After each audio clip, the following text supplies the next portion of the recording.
ചെന്നൈ അണ്ണാ സർവകലാശാല ക്യാമ്പസിൽ വിദ്യാർത്ഥിനിയെ ബലാത്സംഗം ചെയ്തു. സുഹൃത്തിനൊപ്പം പള്ളിയിൽ പോയി മടങ്ങിയ പെൺകുട്ടിയാണ് ക്രൂരപീഡനത്തിനിരയായത്.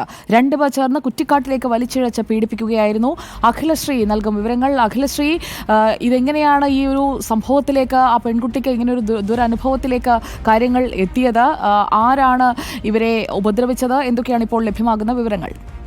സുജയ, ക്രിസ്മസ് ദിവസം ചെന്നൈയിൽ നിന്ന് അതിദാരുണമായ വാർത്തയാണ് എത്തുന്നത്. അതായത് ഇന്നലെ രാത്രി പാതിരാ കുർബാനയ്ക്ക് ശേഷം സുഹൃത്തിനൊപ്പം ക്യാമ്പസിലേക്ക് മടങ്ങിയെത്തി ഒരു ഓപ്പൺ സ്പേസിൽ സംസാരിച്ചിരുന്ന 2ാം വർഷ എഞ്ചിനീയറിംഗ് വിദ്യാർത്ഥിയെ അജ്ഞാതരായ രണ്ടുപേർ സുഹൃത്തിനെ മർദ്ദിച്ച് അവശനാക്കി കുറ്റിക്കാട്ടിലേക്ക് വലിച്ചിഴച്ചു കൊണ്ടുപോയി അതിക്രൂരമായ രീതിയിൽ പീഡിപ്പിക്കുകയായിരുന്നുവെന്നാണ് പോലീസ് പറയുന്നത്. അതായത് ഇത് ക്യാമ്പസിനുള്ളിൽ ഇവർ ഒരുമിച്ചിരിക്കുന്നത് കണ്ട് രണ്ടുപേരെത്തും. ഇത് ക്യാമ്പസിലെ തന്നെ വിദ്യാർത്ഥികളാണോ അതോ പുറത്തുനിന്നുള്ളവരാണോ എന്ന വിവരം ഇതുവരെ പോലീസ് പുറത്തുവിട്ടിട്ടില്ല. എന്തായാലും CCTV വിഷ്വൽസ് കേന്ദ്രീകരിച്ചുള്ള അന്വേഷണമാണ് ഇപ്പോൾ പുരോഗമിക്കുന്നത്. പെൺകുട്ടിയുടെയും സുഹൃത്തിനെയും വലിയ തരത്തിലുള്ള മുറിവുകളോടെയാണ് കണ്ടെത്തുന്നത്. ഇരുവരും ഇപ്പോൾ ആശുപത്രിയിൽ ചികിത്സയിൽ തുടരുകയാണ്. എന്തായാലും അതിദാരുണമായ സംഭവമാണ് ഇന്നലെ രാത്രി ചെന്നൈയിൽ ഉണ്ടായിരിക്കുന്നത്. അണ്ണാ സർവകലാശാല ക്യാമ്പസിനകത്താണ് ഇത്രയും ക്രൂരമായ ഒരു പീഡനം നടന്നിരിക്കുന്നതെന്നും ഏറെ ഞെട്ടലുണ്ടാക്കുന്നതാണ്. സുജയ. ഓക്കെ, അഖിലശ്രീയാണ് വിവരങ്ങളുമായി നമുക്കൊപ്പം ചേർന്നത്.